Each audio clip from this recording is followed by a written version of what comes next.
ပိုင်းမှာဟောကြားအပ်သောမိသုံးပါးတရားဒေသနာတော်အဲ့တော့တစ်ဆက်တတိအပုမိတစ်ဆက်တပါးလို့ဆိုတာဆိုရှိတယ်အဲ့ဒီတစ်ဆက်တပါးတော့မိတွေကအဓိက၃မျိုးကို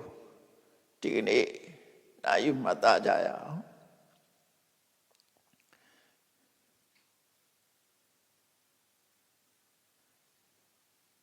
တစ်ဆက်တတိအပုမိဆိုတာစာတိစရာပြာတိမရဏ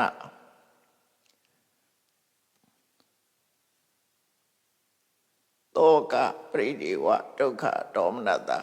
ဥပါယတာရာဂဒေါသ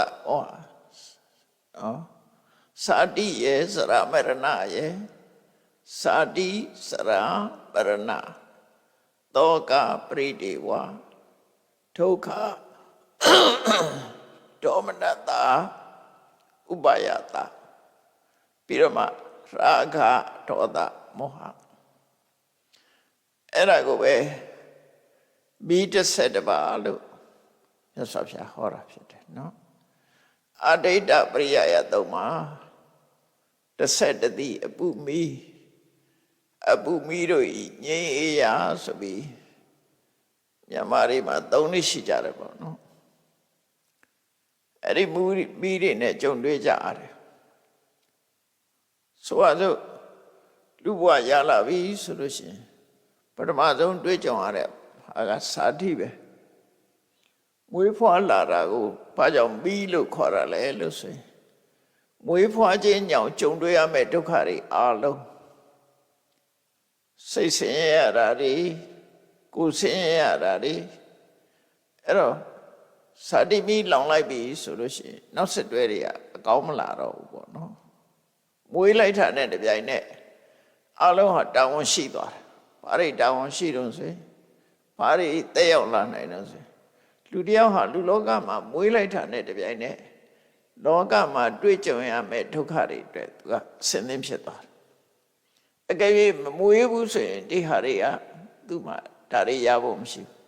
အဲ့တော့မွေးလိုက်တာနဲ့တပြိုင်နက်ဖြစ်လာမယ့်ဟာကဘာတော့ဆိုရင်အိုခြင်းပဲနောက်သေးခြင်းပဲစာတိဖြစ်လိုက်တာနဲ့တပြိုင်နက်အိုခြင်းနဲ့တာခြင်းသေခြင်းဆိုတာရှောင်လွဲလို့မရတော့အဲ့တော့ရှောင်လွဲလို့မရတော့ကြည့်လိုက်ပဲဆိုရင်ဒါစိတ်ပူပန်စရာတွေဖြစ်တယ်ပေါ့ပူပန်စရာတွေဖြစ်တယ်ရှုပ်ခန္ဓာအနေနဲ့ပြောမယ်ဆိုလို့ရှိရင်လေမွေးဖွားလာပြီးတဲ့နောက်တဖြည်းဖြည်းအိုမင်းလာတာဟာစရမိရဲ့လောင်ကျွမ်းမှုလို့ခေါ်တယ်နုပြုံမှုတွေကပျက်စီးကုန်မီးလောင်တဲ့နေရာကြည့်လိုက်ပေါ့မီးလောင်တဲ့နေရာဟာမဲကြံရစ်တယ်ဘယ်နေရာမီးလောင်အယုတ်ဆိုးကြည်တံပြီးတော့မဲကြံရစ်တယ်အဲ့လိုပဲလူမှာစာတိမိကစလိုက်တာဝေဖွားလိုက်တာနဲ့တပြိုင်နက်ဝေဖွားခြင်းကိုပဲဇာတိမိလို့ခေါ်ပြီးတော့ဝေဖွားလိုက်တာနဲ့တပြိုင်နက်ကိုယ်ဒုက္ခပြီးမှာပါတော့ဆိုစရာမရဏအဲ့ဒါ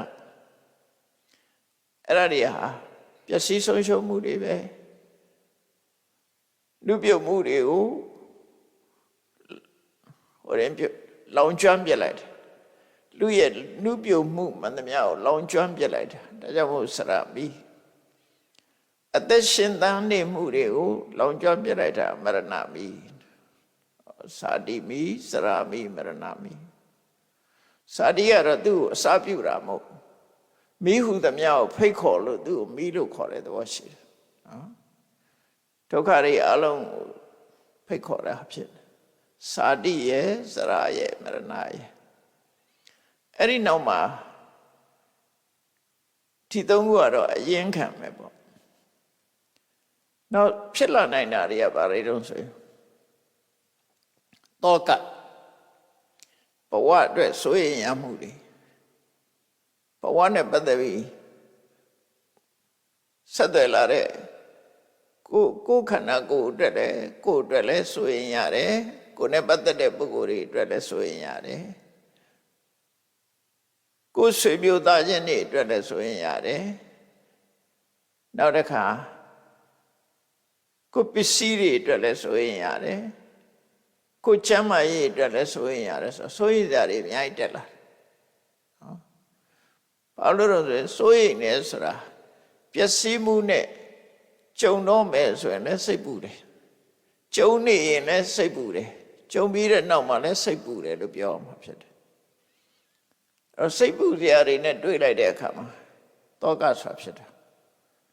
ဖြဒနာတရား၅ပါးဆိုတာရှိတယ်ညာတိဖြဒနာဆွေတွေမျိုးတွေပျက်စီးတယ်စိတ်ပူရတယ်ဘောဂဖြဒနာကိုယ်ပိုင်တဲ့ပစ္စည်းတွေအတွက်စိတ်ပူရတယ်ပစ္စည်းတွေပျက်စီးတယ်ဆုံးရှုံးတယ်ရောဂဖြဒနာယောဂရတယ်နော်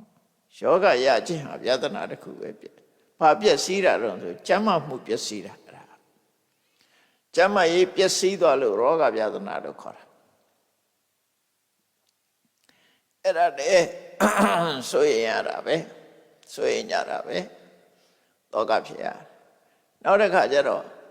သီလပျက်စီးတာသီလကတော့ပျက်စီးလို့ဆိုရင်လည်းလို့ဆိုတော့တော်ရှားပါလိမ့်မယ်သို့တော့သီလပျက်စီးလို့ရှိရင်နောက်မျောလင်းချက်ဘဝတွေမှာကောင်းရသူတိမရောက်နိုင်ဘူးကိုချင်းသီလပျက်စီးသွားလို့ရှိရင်မကောင်းတဲ့အကျိုးဆက်တွေလာတော့သူလည်းဆိုရင်ရပဲဒိဋ္ဌိပြဒနာအယူဝါဒအတွေးခေါ်တွေပျက်စီးသွားပြီဆိုရင်အဲ့ဒီအယူဝါဒပျက်စီးသွားမှုကိုအခြေခံပြီးတော့မကောင်းတာတွေဖြစ်လာမယ်မကောင်းတာတွေဖြစ်လာပြီဆိုရင်ရတဲ့တောကဆာဖြစ်လာဒါကြောင့်ပြဿနာတရား၅ပါးကြုံလိုက်တာနဲ့တောကဆိုတဲ့မိကကိုယ်လောင်တော့တာပဲဒါမို့တောကဟာလည်းမိပဲနော်စာတိမိစရမိပရဏမိတောကမိတောကမိလောင်တဲ့အခါမှာမထိန်နိုင်မသိနိုင်တဲ့အခါကျတော့အတန်ထွက်ပြီးတော့ပုံမှန်မဟုတ်တဲ့အတန်နဲ့လူတွေဟာမြည်တမ်းကြတယ်ငိုချွေးကြတယ်အဲ့ဒါကိုပရိဒီဝမိလို့ခေါ်တယ်ပုံမှန်အတန်မဟုတ်ဘူးတောကလွှမ်းမိုးထားတဲ့အတန်နဲ့ငိုတာအဲ့ဒါကိုပရိဒီဝလို့ခေါ်တယ်အဲ့တော့ပရိဒီဝစိတ်ကြောင့်ဖြစ်တဲ့အတန်မှပါလာတယ်သူကအတန်တွေမကောင်းတဲ့ငိုချွေးတဲ့အတန်ပရိဒီဝမိနောက်တစ်ခုကဒုက္ခကာယကဒုက္ခကာယကဒုက္ခဆိုတာသွားကြိုက်တာတို့နားကြိုက်တာတို့ခန္ဓာကိုယ်မှာဖြစ်တဲ့နာကျင်မှုတွေတို့အဲ့ဒီနာကျင်ခံရခက်မှုတွေကဒါဟာဒုက္ခဆိုပြီးပဲဒါလည်းပဲစိတ်ကိုပူလောင်စေတတ်တာဖြစ်လို့ဒုက္ခစိတ်ထဲမှာမကြေမချမ်းဖြစ်နေတာထောမနတအလိုမကျဖြစ်လို့စိတ်ထဲမှာမကြေမချမ်းစိတ်ခံစားမှုရှိနေတာအဲ့ဒါထောမနတဥပါယတဆိုတာဒေါသကြီးမားလွန်အားချပြီးတော့စိတ်ပင်ပန်းနေတာဥပါယတအဲ့တော့စာတိစရာပရဏတောကပရိဒေဝဒုက္ခဒေါမနတဥပါယတရှစ်ခုနော်အဲ့ဒီမှာရာဂဒေါသမောဟဒီသုံးခုထည့်လိုက်တဲ့အခါကျတော့ဒီအကုသလမူလသုံးခုရာဂဒေါသမောဟသုံးခုထည့်လိုက်တဲ့အခါကျမိ30ပါးလို့ဖြစ်တယ်လောကမှာဘဝမှာလောင်ကျွမ်းစေတတ်တဲ့မိတွေအဲ့ဒါနဲ့ပတ်သက်ပြီးတော့မြတ်စွာဘုရားကဒီဣတိဝုဒ္ဓကပါဠိမှာမိ3ပါးဆိုပြီးတော့ဟောတာရှိတယ်အဲ့ဒီသုံးလေးကိုဒီနေ့နားထောင်ကြည့်အောင်တယောမိဘိက္ခွေအခီယဟန်တို့မိဆိုတာ3ခုရှိတယ်ဒါတိသုတ်တန်အရာမှာ3မျိုးပဲဟောတာဗျာ မိ30ပါးတဲ့ကရာဂဒေါသမောဟတာကိုပဲဟောတယ်နော်မိဆိုတာအဲ့တော့မိဆိုတာ3မျိုးရှိတယ်ဆိုတာဒါတင်စားပြီးတော့ပြောတဲ့စကားတင်စားပြီးတော့ပြောတာမိလို့ပူတဲ့အရာတွေပဲမိလို့ပူလောင်စေတတ်တဲ့အရာအယုတ်ဆိုးကြည်တန့်စေတတ်တယ်မိသည်လောင်တတ်တယ်လောင်ခံရလို့ရှိရင်လည်းအယုတ်ဆိုးကြည်တန့်ဖြစ်တယ်လောင်လဲလောင်တယ်လောင်တဲ့နေရာမှာအယုတ်ဆိုးကြည်တန့်ဖြစ်ကြရင်အဲ့ဒါ3မျိုးရှိတယ်တဲ့ကတမိတယောပဲ3ပါးလဲဆိုရင်ရာခေခိရာဂတိဟုသောမိဒေါသခိဒေါသဆိုတဲ့မိမောဟကိမောဟဆိုတဲ့မိလို့မိ3ပါးမိ3မျိုးဒါကြည့်လိုက်မယ်ဆိုလို့ရှိရင်ခုနစာတိမိတို့စရာမိတို့မရဏမိတို့ဆိုတာယုံနဲ့ပတ်သက်တာတွေအဲ့ဒါတောကဆိုတာကြတော့နန္တရားနဲ့ပတ်သက်တယ်ပရိဒေဝကရှုံနဲ့ပတ်သက်တယ်ဒုက္ခကနာနဲ့ပတ်သက်တယ်ဒေါမနတကလည်းနာနဲ့ပတ်သက်တယ်ဥပါယတကလည်းနာနဲ့ပတ်သက်တယ်အဲ့ဒီပဲဒေါမနတဆိုတာစိတ်ခံစားချက်ကိုပြောလိုက်တာအခုကကြတော့ဒေါသလို့ပြောတာဒေါသနဲ့ဒေါမနတအမြဲတမ်းတွယ်နေတယ်ဒေါသဖြစ်ပြီဆိုရင်စိတ်ခံစားချက်မှုလာတယ်တောကဖြစ်တာလည်းစိတ်ခံစားချက်မှုပဲအဲ့တော့အဓိကအရင်ကဒေါသပဲဒေါသဖြစ်လို့တောကမီးတို့နော်ဒေါမနတမီးတို့လာတာအဲ့ဒေါသကိုပဲဥပါယတမီးလို့လည်းခေါ်တယ်အဲ့တော့ဒေါသရဲ့နာမည်တွေပဲဒေါသရဲ့သရုပ်တွေပဲဒေါသရဲ့ဒေါသနဲ့ပတ်သက်ပြီးတော့ဥပါယတရဲ့ဒေါသရဲ့ဥပါဒယတရဲ့ဒါတိုက်ရဲ့ဒေါသနဲ့ပတ်သက်ပြီးလာတာကြတော့တောကနဲ့ဒေါမနတအဲ့တော့ဒေါသနဲ့ပတ်သက်ပြီးမြတ်စွာဘုရားမိတွေဟောတာဗျာအဲ့ဒီမဲ့ရာဂနဲ့ပတ်သက်တဲ့မိမပါဘူးခုနပြောတဲ့ထင်မှာမိမပါသေးဘူးဒါကြောင့်မို့ဒါရာဂမိကတိတသောကပရိဒီဝဒုက္ခဒေါမနတဥပါယတထဲမှာဒေါသနဲ့ပတ်သက်တဲ့မိတွေပါတယ်ရာဂနဲ့ပတ်သက်တာကြတော့ရာဂမိလို့ပဲပြောတယ်မောဟမိဆိုတာလေရှစ်ခုအုပ်စုထဲမှာမပါဘူးအဲ့တော့ပေါင်းလိုက်တဲ့အခါမှာလောကမှာတစ်တိအပူမီလူတွေကိုခုံတရေလည်းပျက်စီးစေတတ်တယ်ရှုပ်အစင်းကိုလည်းပျက်စီးစေတတ်တယ်ခုံတရေကိုလည်းညှိုးနွမ်းစေတတ်တယ်ဆိုတဲ့အဲ့ဒီမဲ့အဆိုးဆုံးကရာဂမိဒေါသမီမောဟမိဒီမိတွေအဆိုးဆုံးပဲကျန်တာတွေတဲ့ဆိုးတယ်သူကဒါကြောင့်မို့ဒီမိ3မျိုးကဒါအဓိကကြတယ်ဒီ3မျိုးကိုသီးသန့်ထုတ်ပြီးတော့မြတ်စွာဘုရားဟောတာအဲ့လိုဟောပြီးတော့မိ3မျိုးရှိတယ်တဲ့ရာဂဆိုတဲ့မိဒေါသဆိုတဲ့မိမောဟဆိုတဲ့မိဆိုလို့ရှိရင်လောင်ကျွမ်းစေတတ်တယ်အဲ့ဒီလောင်ကျွမ်းစေတတ်တဲ့နဲ့ပတ်သက်ပြီးတော့မြတ်စွာဘုရားပါဟောတော့ရာခေခိဒေတိမစ္စေရတ္တေကာမေတုမုတ်စီတေကာမဂုဏ်အာယုန်ဒီပေါ်မှာတွေ့တာမဲ့မောတဲ့ပုဂ္ဂိုလ်တွေကိုတဲ့ရာဂမိလောင်တတ်တယ်ရာဂဆိုတဲ့မိရလောင်တယ်ကျန်တဲ့ပုဂ္ဂိုလ်လောင်တာမဟုတ်ဘူးရတ္တဆိုတာ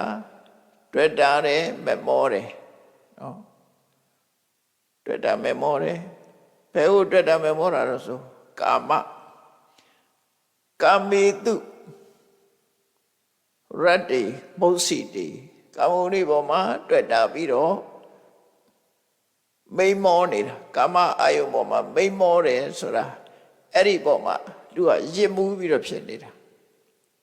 ကာမဂုဏ်အာယုန်တွေပေါ်မှာရစ်မှုနေတဲ့ပုဂ္ဂိုလ်ဟာရစ်မှုနေတဲ့ပုဂ္ဂိုလ်ကိုရာဂမိကလောင်ကျွမ်းစေတယ်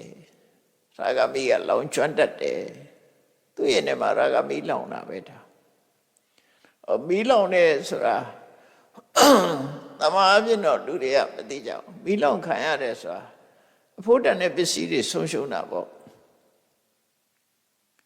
အဲ့တော့ရာဂမီးကြောင့်လူတွေရဲ့တဏ္ဍာမှာပါတော့ဆိုအဖို့တန်တဲ့ကုသိုလ်တရားတွေဆုံးရှုံးသွားတာရာဂဖြစ်နေပြီဆိုရင်ကုသိုလ်တရားတွေအလောင်းခံလိုက်ရတာပဲလေပျက်စီးသွားတာမလားတော့ကုသိုလ်စိတ်တွေမဖြစ်နိုင်တော့ဘူးဒါရာဂမီးလောင်တာဘယ်လိုပုဂ္ဂိုလ်တုံးဆိုရင်ကာမဂုဏ်အာယုန်နေပေါ်မှာတွေ့တာမက်မောနေလို့ရှိရင်ရာဂမီးလောင်တတ်တယ်အဲ့တော့ကာမဂုဏ်ဆိုတာဘာခေါ်တာလဲကာမဆိုတာလူချင်းစရာအာယုန်တွေကိုကာမလို့ခေါ်တယ် sensual pleasure လူချင်းစရာနှစ်သက်စရာတွေကိုအဲ့ဒါတွေဘယ်မှာရှိတာတော့မျက်စိကမြင်တာလူချင်းစရာနှစ်သက်စရာနားကကြားရတယ်လူချင်းစရာနှစ်သက်စရာအသံနှာခေါင်းနဲ့နမ်းရှုလို့ရတယ်လူချင်းစရာနှစ်သက်စရာအနံ့လျှာနဲ့အရသာခံရတဲ့လူချင်းစရာနှစ်သက်စရာအရသာခန္ဓာကိုယ်နဲ့ထိတွေ့ရတယ်လူချင်းစရာနှစ်သက်စရာ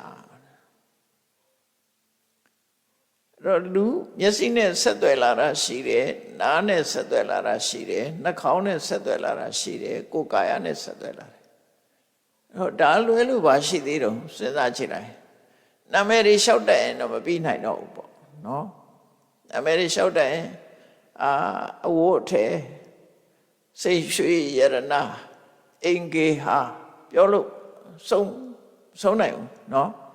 အဲကြောင့်မို့မျက်စိနဲ့မြင်ရတဲ့နှစ်သက်စရာအာယုနာနဲ့နားထောင်ရတဲ့နှစ်သက်စရာအသံနှာခေါင်းနဲ့နမ်းရှုရတဲ့နှစ်သက်စရာအနံ့ရှာနဲ့လေရတဲ့နှစ်သက်စရာအရသာခန္ဓာကိုယ်နဲ့ထိတွေ့ရတဲ့နှစ်သက်စရာအထိတွေ့အဲ့ဒါဆိုလူတွေကကြိုက်ကြတယ်ကြိုက်တယ်ဆိုတာတွေ့တာလားကြိုက်ပြီးတော့အဲ့ဒီပုံမှာကိုသူ့ရဲ့ဒီအာယုံရဲ့လွှမ်းမိုးချုပ်ကိုက်မှုကိုခံရတယ်တတန်တတာဖြစ်နေတာအဲ့ဒါကိုပြောတာရတ္တိကာမေတုမௌစီတေရတ္တိကာမေတုမௌစီတေ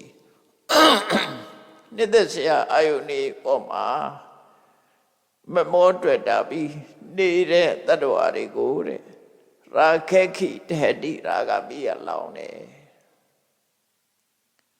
အဲ့တော့ဘယ်လိုလောင်တာတော့ဆိုရင်လူတယောက်ဟာဒီရာဂမိထကြွတောင်းညံ့နေတဲ့အချိန်မှာသူ့တဏ္ဍမှာကုသိုလ်စိတ်ဆိုမဖြစ်တော့အဖို့တန်တဲ့ကုသိုလ်စိတ်တွေသူဆုံးရှုံးသွားတယ်အဲ့ဒါတွေကဖြည့်ဆည်းခံလိုက်ရတယ်လို့ပြောတာတမန်နေထားအပြင်ဆိုရင်သူကပုံမှန်စိတ်ကလေးကကောင်းတယ်ဖြူစင်တယ်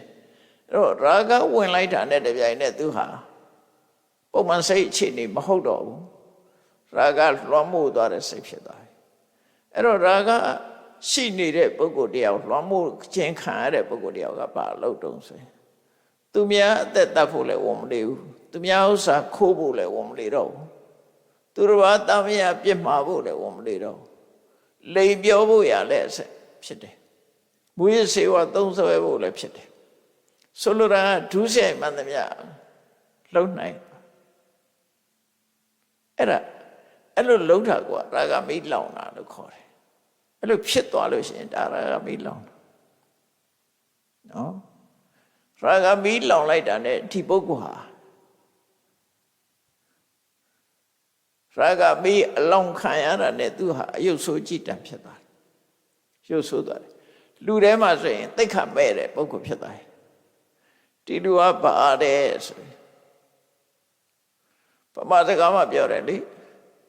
ရာဂမိလောင်ပြီဆိုရင်ဒီလူရဲ့လောဘကြီးတယ်လောဘကြီးတယ်ဆိုရက်ခပြေးတက်ခံလိုက်ရကြီးတယ်ဆိုတာဘာဘူးညာဘူးဆိုတာရှိသေးတယ်နော်အဲ့ဒါကြတော့ပို့ရုပ်ဆိုးသွားတယ်ရာဂဖြစ်ပြီဆိုလို့ရှိရင်အယုဆိုးကြည်တတ်တဲ့သိက္ခာမဲ့တဲ့ အမည်နာမတွေရသွားတယ်သိက္ခာမရှိတဲ့အမည်နာမတွေရသွားတယ်ဒုစရိုက်လုပ်ငန်းလုပ်ပြီဆိုရင်ဒုစရိုက်သမားလူဆိုးဆိုတဲ့အနေအထားမျိုးရသွားအဲ့ဒါရာဂမိလောင်လို့ဖြစ်တာလေရာဂကသူ့ဂုဏ်သိက္ခာတွေကိုလောင်ကျွမ်းပြစ်လိုက်တာအယုတ်ဆိုးကြည်တန့်သွားပြီဒါကဒီဘဝရင်လောင်တာနော်ဒီဘဝရင်လောင်တာ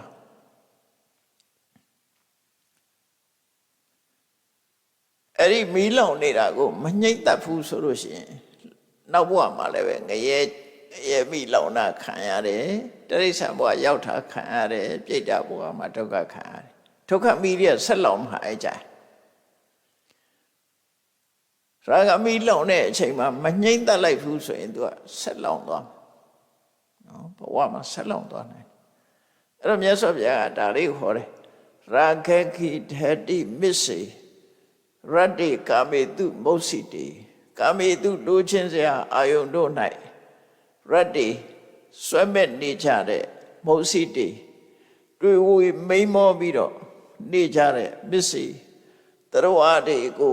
ရာဂခိရဟတိရာဂမိကလောင်လိုက်တယ်ရာဂမိလောင်လိုက်သည့်အတွက်ကြောင့်ဂုဏ်သိက္ခာတွေလည်းပြောင်းသွားတယ်မကောင်းတဲ့အမည်နာမတွေရရှိတယ်ဒုစရိုက်တွေလုပ်တယ်အဲ့ဒီအနေတခါဆက်ပြီးတော့ငရဲမိလောင်တာခံရအောင်ပဲလို့ဆိုလိုတာနော်ဒေါသခိပါဏဖြပန်နေနရိပါဏတိပါတိနောတဲ့စိတ်ကပုံမှန်မဟုတ်ဘဲနဲ့ဒေါသရဲ့လွှမ်းမိုးမှုကိုခံရတဲ့သူများအသက်ကိုတတ်တတ်တဲ့နော်လူသက်သမားတရဝါတွေကိုတတ်ဖြတ်တဲ့သူများအသက်ကိုနော်တစ်ဆက်ကလေးမှအကျဉ်းတရားမရှိတဲ့ပုဂ္ဂိုလ်တွေကြတော့ဒေါသမိလောင်တာတဲ့အဲ့တော့ဒေါသမိကသူများအသက်တတ်မှဒေါသမိရဲ့လို့မဟုတ်ဘူးစိတ်ဆိုးတယ်စိတ်တူတယ်ဆိုတဲ့ပုဂ္ဂိုလ်တွေဟာဒေါသမိလောင်တာပဲဒေါသမိလောင်လိုက်လို့ရှိရင်သိတာလိုက်တယ်ဒေါသဖြစ်လိုက်တာနဲ့လူရဲ့မျက်နှာအရဲတက်လာမျက်လုံးတွေနီးလာတယ်အသားတွေဆက်ဆက်တုံလာတယ်ပါးစပ်ကနေမငဆဆဲရီတိုင်းထွာလာတယ်မပြောသင့်တဲ့စကားတွေပြောလာတယ်မပြောရဲတာတွေပြောလာတယ်အဲ့ဒါဒေါသမိလောင်တာတော့ခေါ်တယ်နော်အဲ့တော့ဒေါသမိလောင်လိုက်တဲ့ပုဂ္ဂိုလ်ကလည်းအယုတ်ဆိုးကြည်တန်သွားတာပဲလူကုန်သိက္ခာဆိုတာမရှိတော့ဘူးလောင်ခံလိုက်ရပြီသူ့ရင်ထဲမှာရှိတဲ့စိတ်ကောင်းနှလုံးကောင်းတွေအကုန်ဖြည့်ဆည်းခံလိုက်ရတယ်ဒါကြောင့်မို့သူ့ကိုလည်းဒေါသကိုလည်းမီးလို့ပြောတာနော်စိတ်ကောင်းနှလုံးကောင်းတွေအကုန်သွားပြီမရှိတော့ဒါကဒီဘဝလက်ရှိဘဝအဲ့ဒီကနေဆက်လက်ပြီးတော့ငရဲရောက်ရင်တော့တကယ်ကိုလောင်ခံရတဲ့ဒုက္ခတရိစ္ဆာန်ဘဝပြိတ္တာဘဝတွေမှာလည်းလောင်ခံရမယ်အဓိကအပြင်ဒေါသမိအဆိုးဆုံးလောင်တာကဒေါသထွက်ပြီးတော့သူများအသက်ကိုတတ်တဲ့ဖြတ်တဲ့ပုဂ္ဂိုလ်တွေကိုဒါကဒေါသမိကလောင်နေတဲ့မောဟခိပဏတမ္မှုနေရိယဓမ္မေအကောဝိတိ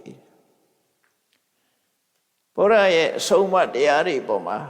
သိနာလဲခြင်းမရှိတဲ့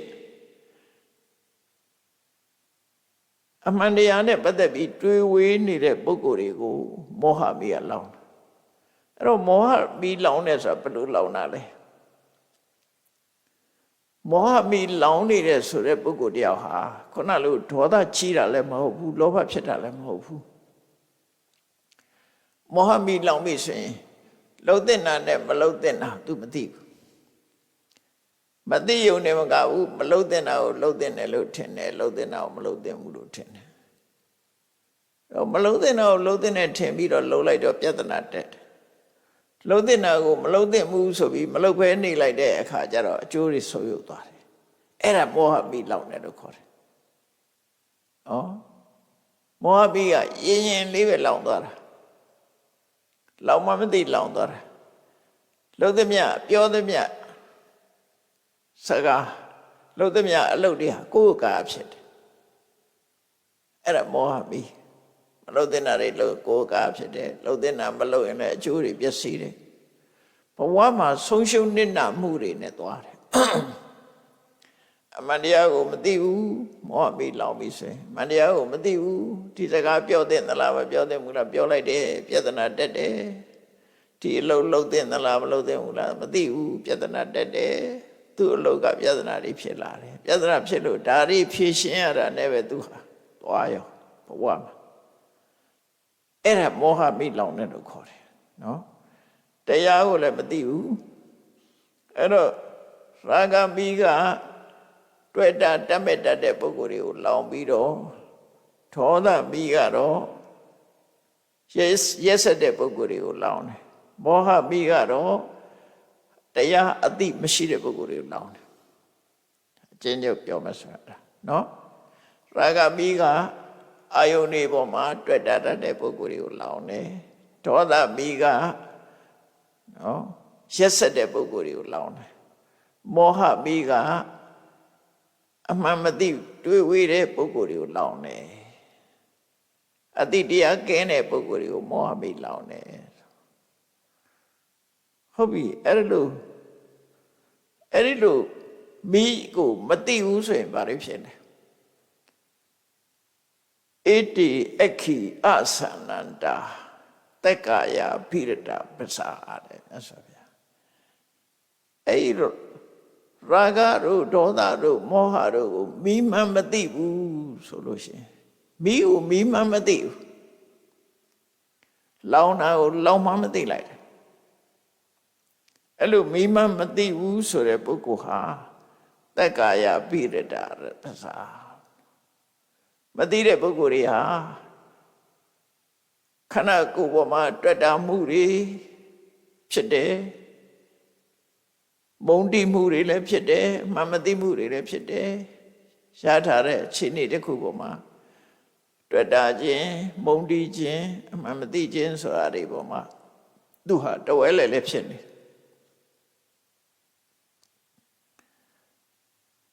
အဲ့တော့တဝဲလဲလည်းဖြစ်တော့ဘာဖြစ်လဲတေဝတ္တယန္တိနိရယ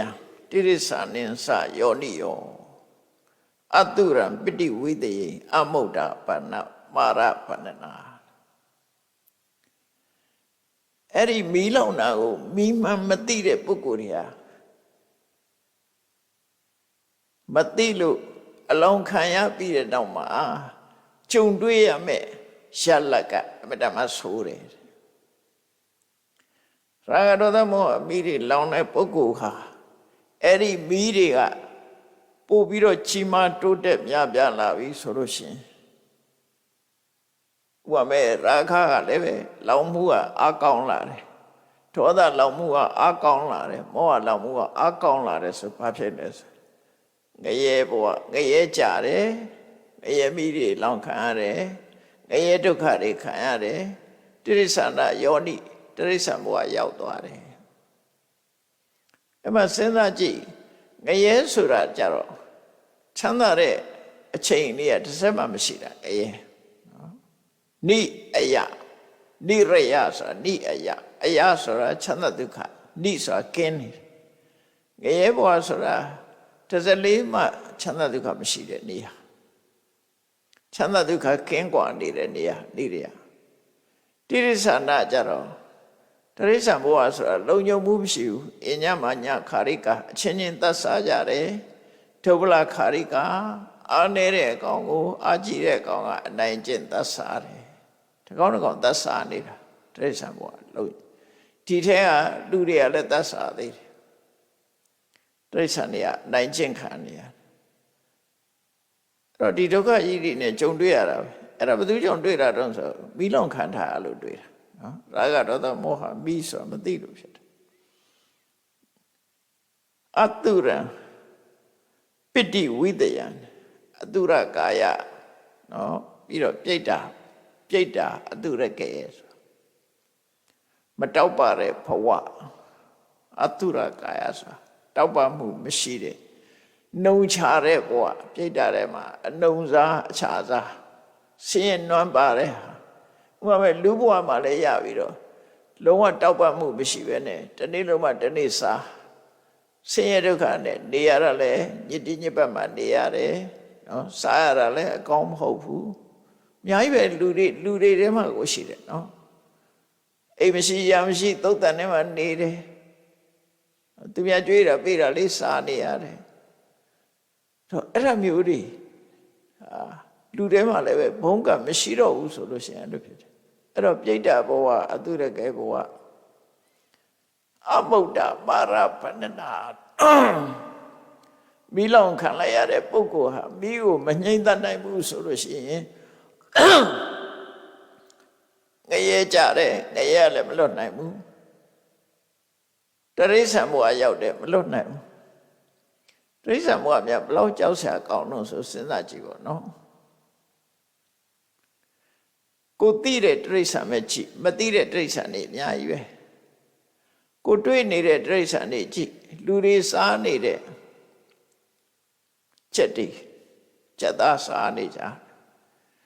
အဲ့တော့ချက်ဘဝတောင်မရောက်လိုက်ဖ ೇನೆ ဥဘဝတည်းပဲတနေ့ကိုနဲတာမဟုတ်ဘူးဥထဲမှာလည်းပဲအသက်ရှိတယ်လေအသက်ရှိလို့ဒါမပုတ်တာအသက်မရှိရင်ပုတ်သွားမှာပဲဒါအသက်ဝင်နေပြီ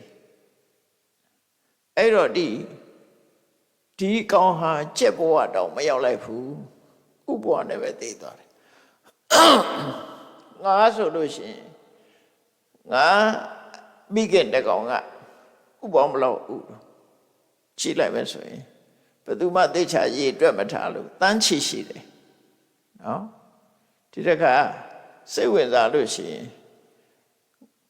ငပုံနာဆိုတဲ့ကောင်တွေ့တဲ့အခါကျရင်အပိုက်ထဲကနေခွဲပြီးတော့အဲ့ဒီငဥလေးတွေကိုရေးကြည့်ပါလားဘယ်လောက်ရှိနေလဲနော်ငါးရကောင်ထဲမှာဥပေါင်းဘလောက်ရှိနဲတာမဟုတ်သူတို့ဥရဲ့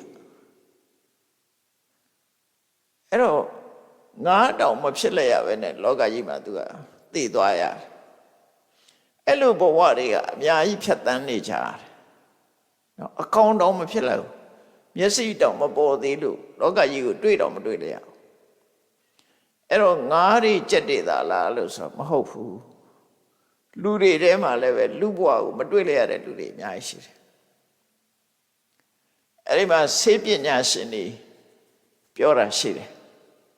မိခင်ရဲ့ဝမ်းထဲမှာသတိတည်ပြီးပြတ်သွားတာတွေအများကြီးရှိတယ်တန်းချီရှိတယ်နော်အဲ့တန်းချီတဲ့ထဲအမှလူစားတူလောက်ဖြစ်လာအောင်မြင်လာတာတစ်ခုပဲရှိတယ်မအောင်မြင်လို့ပြည့်စည်သွားတာတွေအများကြီးအဲ့ဒါသိသွားတာပဲလေတတိဘဝမှာပဲသိဆုံးသွားတာကလလရေချီဆိုတဲ့အစ်စ်မှာပဲသိသွားတဲ့လူတွေအများကြီးပဲအဲ့ဒါတွေကြတော့ကြည့်မယ်ဆိုရင်အမှောင်တွေကလာပြီးအမှောင်ထဲမှာပဲဖြတ်တန်းသွားရတယ်လူတောင်ဖြစ်လိုက်ရအဲ့လိုတန်တရားထဲမှာခီးသွားနေတဲ့တတ္တဝါတွေကအများကြီးပဲကြက်တောင်မဖြစ်လိုက်ဘူးဥဘဝမှာသေးတယ်ငါးတောင်မဖြစ်လိုက်ဘူးဥဘဝမှာသေးတယ်မိချောင်းတောင်မဖြစ်ရဘူးဥဘဝမှာသေးတယ်လိတ်တောင်မဖြစ်ရဘူးလိတ်ဥဘဝမှာသေးသွားတယ်ဘဝစိတ်တောင်မဖြစ်ရသေးဘူးဥဘဝမှာသေးသွားတယ်အများကြီးပဲအကုန်လုံးနော်ကဲဦးကျဦးတွေအကုန်ကြည့်လိုက်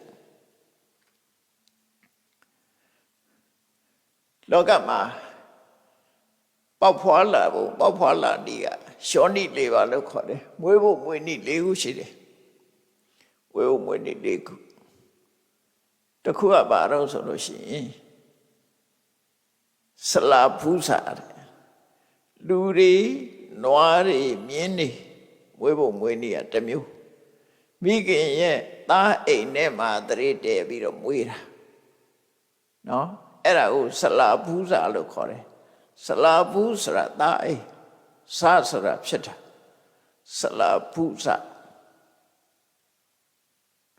နောက်တစ်ခုကအန္တဇစက်တွေငှက်တွေလိတ်တွေပြီးချောင်းတွေဥအနေနဲ့ရင်မွေးတယ်ပြီးတော့မှဥကနေပေါက်ပြီးတော့အကောင်ဖြစ်တယ်အဲ့ဒါကြတော့အန္တဇလို့ခေါ်တယ်အဲ့ဒါမွေးနည်းတစ်ခုနောက်တစ်ခုကတန်သေးတစားတဲ့ အမေရဲ့အဖေရဲ့မရှိဘူးစိုးထိုင်းတဲ့ moisture နော်ဟိုငပိထဲမှာလောက်တို့ဟာမျိုးတွေရှေးဘုံရည်သူထဲမှာအဖလောင်းတွေတာလောင်းတွေအဲ့လိုဟာမျိုးတွေမွေးတာကြတော့တန်သေးတစားလို့ခေါ်တယ် နောက်တစ်ခါဩပပတ္တိကဆိုတာအကောင်နေနဲ့ပွားတဲ့ပေါ်လာတာအမေဖေနဲ့မွေးတာမဟုတ်ဘူးတရေတီးနေတာမဟုတ်ဘူးပွားကနေပေါ်လာတယ်အဲ့ဒါတွေကဘာလို့ဆိုနတ်တွေတို့ပြိတ္တာတွေတို့တဆေးတွေတို့တရေတွေတို့လို့မွေးလာချက်ချင်းပေါ်လာပွားကနေဖြစ်သွားတာအဲ့ဒါဩပပတ္တိကအဲ့တော့လောကမှာတတ္တဝါတွေမွေးဖွားတာ၄မျိုးရှိတယ်အဲ့ဒါကိုထပ်ပြီးတော့လူတွေဟာဘယ်နှမျိုးနဲ့မွေးတယ်လဲဆိုလို့ရှိရင်ကဗျာလေးရှေးဆရာတော်ကြီးတွေရေးထားတဲ့ကဗျာလေးရှိတယ်ဘုံမစိုးဖြတ်ကျွန်းနဲ့နေစာငရဲရွာတစ်တာဥပပတ်ဘုံမစိုးနတ်မတပါဘုံမစိုးဖြတ်ကျွန်းနဲ့နေစာဘုံမစိုးဖြတ်ကျွန်းနဲ့စာဘုံမစိုးနတ်မတပါတခြားနတ်တွေနော်ဘုံမစိုးနတ်ကတော့လူတွေမွေးတယ်လို့မွေးတယ်လေတရေတဲ့ပြီးတော့မွေးတာဘုံမစိုးနတ်ကဘုံမစိုးဖြတ်ကျွန်းနဲ့ဘုံမစိုးမတပါတော့နတ်တွေဘုံမစိုးနတ်မတပါအထက်နတ်တွေပေါ့နော်ကျွန်းနဲ့နေစာဆိုတာနေစာမတဏိကပြိတ္တာဆိုတာမိတရေတကူလုံးမိတောင်နေတာသို့မဟုတ်မိအိုးကင်းကြီးကိုရွက်နေတယ်လို့ထင်ရတယ်မိတရေအဲ့ဒါတွေကဘုံမစိုးဖြတ်ကျွန်းနဲ့နေစာငရဲရွာအဲ့ဒီနေစာမတဏိကပြိတ္တာလည်းပဲဟိုလူလို့မမွေးဘူးသူကတောင်းမို့ကျွန်းနဲ့နေစာနတ်အလုံးသည်ပွားကနေပေါ်ပြီးဥပပတ္တိကနဲ့မွေးတာနေစာမတဏိကပြိတ္တာလို့ခေါ်တဲ့မိတရေမျိုးတွေကလည်းပဲပွားကနေမွေးတာငရဲရွာငရဲကြတဲ့သတ္တဝါတွေကလည်းပဲဘွားကနေမွေးတာဩပပတ္တိကတစ်မျိုးတည်းပဲရတယ်လို့ဆိုလို့တယ်ဘုံမစိုးဖြတ်ကျွန်းနဲ့နေစာငရဲရွာတစ်တာဥပပတ်ဘုံမစိုးမတဝါသောနတ္တိပြမာတွေနေစာမတဏိကပြိတ္တာရဲ့ငရဲသားတွေအလုံးရဲ့အဲ့ဒါတွေဟာဥပပပတိတရေတစ်မျိုးတည်းပဲမွေးတယ်လို့သူတို့ပြောတာအကျွင်းကတိ၄ယောနိအကျွင်းကတိဆိုတာကျန်တဲ့တတ္တဝါတွေအလုံးလူအပါဝင်ကျန်တဲ့တတ္တဝါတွေအလုံးကယောနိ၄မျိုးတဲ့မွေးဖို့မွေးနည်း၄မျိုးရှိတယ်အဲ့တော့လူကလည်းပဲတော့ရှားပါတာသာရှားပါတာလူတွေမွေးတာလည်းပဲ၄မျိုးရှိတယ်ပြောတာဩပပတ္တိကဆိုပွားကနေဖြစ်တဲ့လူရှိတယ်နော်တန်သေးရဇဆိုပြီးတော့အညိကိုဆွဲပြီးတော့ဖြစ်တယ်လို့ရှိတယ်မြန်မာရာဇဝင်ထဲမှာဝေတုဝတိမိဖုရားဆိုတာရှိတယ်အဲ့ဒါဝါပင်ကိုဆွဲပြီးတော့မွေးတာလို့ပြောတယ်စာပေထဲမှာပောက္ခရတတိပုံနာဆိုရင်ကြာထဲမှာမွေးတာဘဒုမဒေဝီဆိုတာကြာဝင်ထဲမှာမွေးတာတော့အမေမရှိဘူးဖေမရှိဘူးကြာတဲ့ကအစိုးထိုင်ထဲမှာသူဖြစ်လာတာအဲ့ဒါတန်သေးရဇလို့ခေါ်တယ်ဗမာတွေကတော့တန်တေသူလို့ခေါ်ကြတယ်တန်တေသူလို့ခေါ်တယ်တော့အမပါဠိတို့ဘာလို့ဆိုတော့လဲစိန်သမဏတို့အမပါဠိတို့ဆိုတာတဲ့ပင်မှာမွေးတာလို့သူဆိုတယ်အဲ့ဒါတွေကလည်းမွေးပုံမွေးနည်းမတူတာအဲ့တော့လူတွေမှာဥပပမွေးနည်းနဲ့မွေးတာရှိတယ်တန်သေးရဇမွေးနည်းနဲ့မွေးတာရှိတယ်အခုရိုးရိုးမွေးတဲ့ဆလာပူဇာနဲ့ရှိတယ်ဥကနေမွေးတဲ့လူသားလည်းရှိတယ်တဲ့ကိန္ဒယဥကနေပြီးတော့လူမွေးတာရှိတယ်နခါဥကနေပြီးတော့လူမွေးတာရှိတယ်ဒါကတော့သမိုင်းထဲမှာပဲရှိနေရှိနိုင်တယ်ဆိုတာရှားပါတာလေရှိနိုင်တယ်လို့ပြောတာရှိလည်းရှိခဲ့တယ်ပေါ့အဲ့တော့အကျွင်းကတိ၄ယောနိဆိုတာကျန်တာတွေအကုန်လုံးကဒီယောနိ၄ပါးနဲ့မွေးဖွားနိုင်တယ်လို့ပြောတာအဲ့တော့တတ္တဝါတွေဟာအဲ့လိုလောကကြီးမှာဖြစ်လာတဲ့ပုဂ္ဂိုလ်တွေဟာအမုဒ္ဒမာရဗန္နနာကိရိတာရဲ့နှောင်ဖွဲ့ကသူတို့လွတ်သွားတာမရှိကြဘူးတဲ့သူဆိုလို့တယ်အဲ့ဒါနဲ့ပတ်သက်ပြီးတော့ဟုတ်ပြီရာဂမီလောင်တဲ့ပုဂ္ဂိုလ်တွေနဲ့ပတ်သက်ပြီးတော့မြတ်စွာဘုရားရာဂမီလောင်နေလို့ရှိရင် နော်ဘဝနောက်တော့မကောင်းဘူးငရဲတိရစ္ဆာန်ပြိတ္တာမှာရှောင်းနိုင်တယ်ဒေါသမီးလောင်ရင်လည်းငရဲတိရစ္ဆာန်ပြိတ္တာအခုထုရိပုံတွေရောက်တယ်မောဟမီးလောင်လို့ရှင်လည်းထို့တူပဲငရဲတိရစ္ဆာန်ပြိတ္တာအဲ့ဒီဘုံဘဝတွေကမလွတ်နိုင်ဘူးတဲ့ဒါဖြင့်အဲ့ဒီရာဂမီးကိုညှိမ့်တတ်ရမယ်မညှိမ့်တတ်နိုင်လို့ဆက်လောင်ရင်ဒီဒုက္ခတွေကြုံရမယ်သူတို့ဆိုလို့တယ်နော်အဲ့တော့မြတ်စွာဘုရားတရားဟောတာပြည့်စုံတယ်သူကရာဂမီးကိုညှိမ့်တတ်တဲ့နိဗ္ဗာန်ပေးတာရာဂမီးလောင်တယ်လို့ပြောတာမဟုတ်ဘူးထွက်ပေါက်ပါပေးထားတာအိတ်စစ်ဆိုတာရှိတယ်မလားနော်ရာဂမီးလောင်ခံနေရတဲ့ပုဂ္ဂိုလ်ကထွက်ပေါက်မရှိဘဲနဲ့အမြဲတမ်းလောင်ရမယ်ဆိုရင်တော့ဒါအတဘာဝမကြဘူးလေတော့ရာဂမီးလောင်နေလို့ရှိရင်ညှိမ့်သက်ပြီးတော့ထွက်ပေါက်ဆိုတာရှိတယ်အဲ့ဒီထွက်ပေါက်ကိုပေးတယ်မြတ်စွာဘုရားယေသရတ္တိဋ္ဌိဝယုတ်တာသမ္မာသမ္ဗုဒ္ဓသာသနေတေနိဗ္ဗာပင်တိရာခဲခိနိစ္စံအတုပတင်ကြီးနောမြတ်ဗုဒ္ဓရဲ့အဆုံးအမမှာနော်ရာဂမီးကိုညှိမ့်တတ်တဲ့ဤရှိတယ်တဲ့တွေ့တမှုတွေများလာလို့ရှင်ဘာနဲ့ညှိမ့်တတ်ရမလဲဥပမာလူကိုတွေ့တာတယ်လူဆိုတာအမျိုးမှုတွေ့တာတယ်အမျိုးမတော်ရင်လည်းတွေ့တာတယ်တုံးနဲ့တူတွေ့တာတယ်ကြားနဲ့မနဲ့တွေ့တာတယ်အဲ့လိုဖြစ်လာလို့ရှိရင်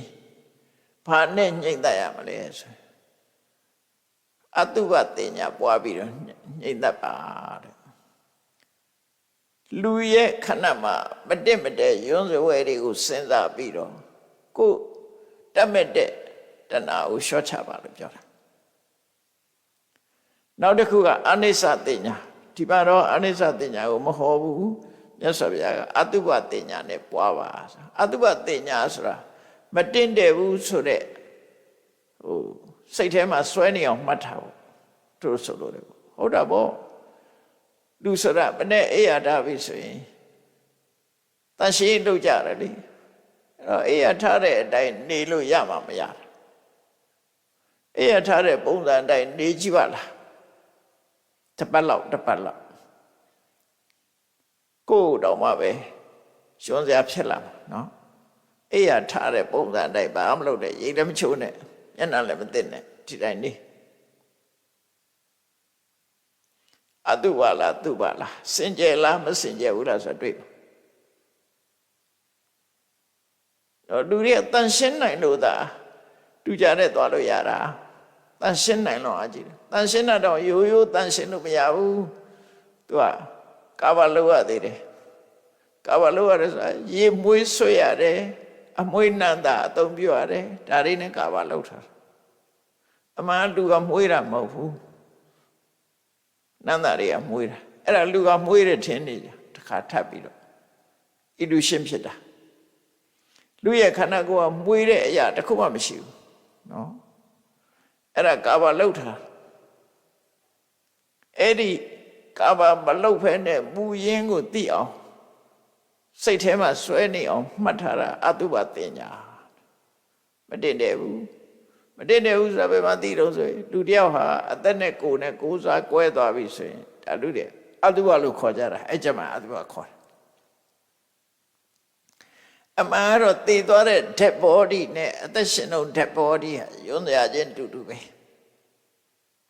နော်အဲ့လိုမြင်အောင်တရားအဲ့ဒါကြောင့်ရာခေကိဆိုတဲ့ရာဂမိကိုအမြဲတမ်းမတက်မတဲမစင်ကြယ်တဲ့အနေအထားတွေကိုကြည့်ရှုပြီးတော့ငြိမ့်သက်ပါမြတ်စွာဘုရားကမာဂဏိပုံနာကြီးကိုပြောလိုက်တဲ့စကားချီပေါ့မုဒ္ဒခိမေဝိဒံမုဒ္ဒကရိတပုံနံပါရပိနံတံဖုတိတုနာဣစေမင်းသမီးမာဂဏိကတဲ့ကျင်ကြီးကျင်ငယ်တွေနဲ့ပြည့်နေတာဆိုယွန်းစရာတွေနဲ့ပြည့်နေတာလို့ပြောလိုက်တာပဲမှာမဟုတ်လားဟုတ်တာကိုယ့်ကိုယ်လည်းကြည့်ပေါ့ဘိုက်ထဲမှာကြည့်လိုက်ယွန်းစရာတွေကြည့်ပဲလေဆရာဝန်တွေမေးကြည့်ပါလားမယွန်းဘူးလားလို့သူတို့နှာခေါင်းပိတ်ထားလို့ဘိုက်ခွဲကြည့်ယွန်းစရာတွေရွက်ထွက်လာ အဲ့တော့အတုဝဆိုတာသေမမဟုတ်ဘူးခဏကိုမှယွန်းစရာတွေကိုတွေးပြီးတော့ရာဂမဖြစ်အောင်ကာကွယ်ရမယ်ရှော့ချရမယ်လို့သူပြောတာနော်ပစ္စည်းပေါ်ကြတော့အနိစ္စတင်ညာနဲ့ရှော့ချတွေ့တာမှုကနှစ်ခုရှိတယ်လူကိုတွေ့တာရရှိတယ်ပစ္စည်းကိုတွေ့တာရရှိတယ်ပစ္စည်းကိုတွေ့တာရကြတော့အော်ဒီပစ္စည်းကငါမသုံးနဲ့သူကအချိန်တန်ပြတ်သွားမှာပဲအချိန်တန်လို့ရှိရင်ပစ္စည်းကတော့လည်းလူကိုစွန့်လူကတော့လည်းပစ္စည်းကိုစွန့်ဥစ္စာကွဲမှာပဲအဲ့တော့သုံးသိရင်သုံးနှမျောမနေနဲ့လို့ဆိုလို့တယ်အဲ့ဒါအနိစ္စတင်ညာနဲ့တဏှာရာဂကိုရှော့ချတဲ့ဒီမြတ်စွာဘုရားဒီစနစ်ပါပေးတာထွက်ပေါက်ပါပေးလိုက်တာရာဂမီလောင်ခံရရင်မင်းဒီထွက်ပေါက်ကထွက်အခုကလည်းရှိရလေfire exit ဟို emergency exit အဆောက်အဦတွေပဲမီးလောင်ပြီဆိုဘယ်အထွက်ဆိုတာပေးရတယ်ရန်ကုန်မှာဆိုရင်တိုက်မြင့်နေဆောက်တာပြီဆိုရင်အဲ့တော့ emergency case မှာဆိုရင်နောက်ကလေကာပေါက်ထည့်ရတယ်လေအဲ့ဒါအနေကျုံလာလို့ရှိရင်ထွက်ပေါက်ထွက်တယ်ခုခေတ်တော့ခွင့်ပြုချက်လေးရအောင်လို့ဟန်လေးတက်ပြလိုက်ပြီးရင်ဖြုတ်သွားကြemergency exit တကားပေါ့လေကားဆိုတာမထားကြနော်တကယ်ဒုက္ခရောက်လာပြီဆိုရင်အဲ့ဒါမရှင်ဒုက္ခရောက်တယ်ပေါ့အဲ့တော့အဲ့ဒါအခုလည်းပဲကိုယ်မှာရာဂမီးလောင်ပြီဆိုရင်ထွက်ပေါက်ရှာဘာနဲ့ရှာမလဲဆိုရင်အတုဝတင်ညာပွားဘုသူ့ပေါ်မှာတွေ့တာစိတ်ပေါ်လဲအဲ့တွေ့တာစိတ်ပေါ်တဲ့ပုဂ္ဂိုလ်ပေါ်မှာအတုဝတင်ညာပွားတာကိုလည်းအတုဝတင်ညာပွားတခြားပုဂ္ဂိုလ်တွေပေါ်မှာလည်းအတုဝတင်ညာပွားလို့သူဆိုလို့ဒါဖြင့်ဒေါသမီးတွေလောင်နေပြီဆိုရင်စိတ်တူတတ်တယ်ခဏခဏစိတ်ဆိုးတယ်အလိုမကျဖြစ်တယ်မုန်းတယ်ဆိုတာဒေါသမီးလောင်ရင်တော့ဗာနဲ့လို့အောင်ဒေါသခိမ္ပနာမေတ္တာယနိဗ္ဗာပိဏိနရုတ္တမတကယ်ပုဂ္ဂိုလ်တွေကဒေါသမီးလောင်ပြီဆိုရင်မေတ္တာနဲ့ညှိမ့်တတ်ကြတယ်အဲ့တော့မေတ္တာနဲ့ညှိမ့်တာစိတ်ဆိုးမခံနဲ့စိတ်ဆိုးတယ်ဆိုတာဘာကြောင့်ဆိုးတာတော့လို့သိချာကြည့်လိုက်လို့ရှိရင် तू ကအဆိုးမြင်လို့အပြစ်မြင်လို့ဒေါသဖြစ်တာအဲ့ဒီအပြစ်ကိုမကြည့်နဲ့အပြစ်ကိုမကြည့်ဘဲနဲ့ကောင်းတာလေးကိုရွေးချယ်ကြည့်ဒါကြောင့်မို့ဟိုရင်ပြောတာဒီနှစ်သက်စရာကောင်းတဲ့အခြေအနေလေးတစ်ခုကောင်းတာလေးကိုကြည့်ရှုပြီးတော့မေတ္တာပွားရမယ်ဥပမာပါနဲ့တူလို့ဆိုလို့ရှိရင်မော်ဒီဖုံးနေတဲ့ရေကိုလည်းရေကတာတောက်ချင်တယ်ဆိုဘာလို့ရတော့ရေအိုင်တော့တွေ့တယ်အဲ့ဒီရေအိုင်ကြီးကိုမော်ဒီညင်းနေဖုံးနေတယ်ဆိုအဲ့တော့လက်လေးနဲ့အဲ့ဒီမော်ဒီကိုဖယ်ပြီးတော့ရေတောက်တယ်အဲ့ဒါလိုပဲလူတွေဆိုတာခုံတဲ့အပြစ်နှစ်ခုရှိတယ်အဲ့တဲ့အပြစ်ကိုအသာလေးဖယ်ထားပြီးတော့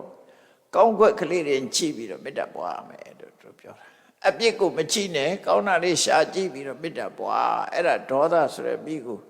မေတ္တာနဲ့ပဲနှိမ့်သက်ရမယ်လို့သူဆိုလို့ပဲနော်ဒါပြင်မောဟမိကြတော့ဘာနဲ့နှိမ့်သက်မလို့ဆိုမောဟကိပ္ပနာပညာယယာယံနိဗ္ဗေဒခာမိနိမောဟမိကြတော့ပညာနဲ့ပဲနှိမ့်သက်ရမယ်အဲ့တော့ပညာရအောင်ကဘာလို့ရတာတရားနာရမယ်စဖတ်ရမယ်မြတ်စွာဘုရားဟောတာတဲ့တရားတွေကိုဆင်ញင်သုံးသပ်ရမယ်အဲ့ဒါတွေကမောဟမိအတွက်အဖြေတွေပဲမသိတာမေးတယ်စွန်းစမ်းတယ်ဆင်ញင်သုံးသပ်တယ်အဲ့ဒါမောဟမိရှားရန်နိဗ္ဗေဒခာမိနိစာတကယ်ကိုအဆင့်အမြင့်ဆုံးကိလေသာတွေကိုဖောက်ခွဲနိုင်တဲ့မောဟကိုဖောက်ထွင်းပြနိုင်တဲ့အရတ္တမေဆိုတဲ့အတိညာရသည့်ထီအောင်ကြိုးစားပြီးတော့အဲ့ဒီပညာနဲ့ပဲမောဟမိကိုငြိမ့်တတ်ပါလို့ပြောတာအဲ့တော့မောဟမိကပညာနဲ့ပဲငြိမ့်တတ်ရမယ်အမှန်သိအောင်ကြိုးစားပြီးငြိမ့်တတ်ရမယ်တေနိဗ္ဗပိတဝနိပကရတ္တိန်တိဝမတ္တန္တိတာအတေတံပရိနိဗ္ဗန္တိအတေတံဒုက္ခမစ္စကုံအဲ့လိုရာဂမိလည်းညှိမ့်တတ်လိုက်တယ်ဒေါသမီလည်းညှိမ့်တတ်တယ်မောဟမိလည်းညှိမ့်တတ်တယ်နေရောညပါ မိလောင်ကြမှုတွေအကုန်လုံးညှိနှိုင်းပြီဆိုလို့ရှိရင်အတိတံပြိနိဗ္ဗာန်တိဘာမှအကျွင့်ကြံမရှိအောင်အပူဆိုတာမရှိတော့အလုံးငြိမ့်သွားတယ်အတိတံဒုက္ခမစ္စကုဆင်းရဲဒုက္ခဟူသမျှကိုလည်းပဲကျော်လွှားနိုင်တယ်တဲ့အရိယတတဝိတခုနောတမ္မပညာတမ္မထဉ္ညာယပဏိတာသာဒိဋ္ဌိယမပိညာယနာခိသန္တိပုဏ္ဏဘောအဲ့ဒီလိုမြင့်မြတ်တဲ့အသိဉာဏ်တစ်ခုရရှိလာတဲ့ပညာရှိပုဂ္ဂိုလ်တွေဟာမှန်ကန်တဲ့အသိတရားတွေနဲ့သာတိဒုက္ခကုန်ရရတ္တမေရတ္တဖို့ဆိုတဲ့အစင်မြင့်တဲ့တရားကိုသိသွားပြီဆိုလို့ရှိရင်တော့တဲ့နာခိသန္တိပုဏ္ဏဘောနောက်ဆုံးကြတော့အလုံးကိုချုပ်လိုက်တာတော့ပညာပဲပညာနဲ့ပဲချုပ်လိုက်တာနော်အဲ့ဒီပညာကမဲ့ပညာဖို့ပညာမဲ့လေးပါးနဲ့တွဲလာတဲ့ပညာဖို့လေးပါးနဲ့တွဲလာတဲ့ပညာအဲ့ဒီအသိပညာနဲ့တည်တည်ချာချာသာတိကုံရနိဗ္ဗာန်ကိုတွေ့ပြီပညာနဲ့မြင်ပြီဆိုလို့ရှိရင်တော့နာခိသန္တိပုဏ္ဏဘောနောက်ဘဝကိုဘယ်တော့မှမလာတော့ဘူးဆိုလိုတာကခန္ဓာမဖြစ်တော့ဘူးနော်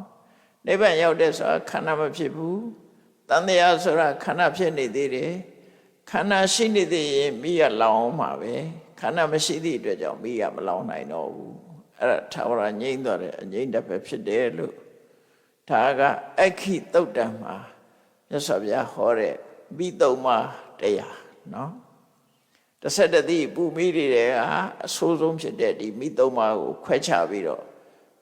မိငြိမ့်သက်နီးနေတဲ့ကွာမြတ်စွာဘုရားဟောကြားဆုံးမတာဖြစ်ပါတယ်ဒါကြောင့်တရားချက်ခင်သူတော်စင်ပြိဿပေါင်းတို့မိမိတို့တဏ္ဍမှာစာတိရလာလို့ရှိရင်စရမိဗျာရိမိဒါတွေကလောင်းမှာပဲဖြစ်တယ်သောကပရိဒေဝဒုက္ခဒေါမနတဥပယတဆိုတာလည်းပဲ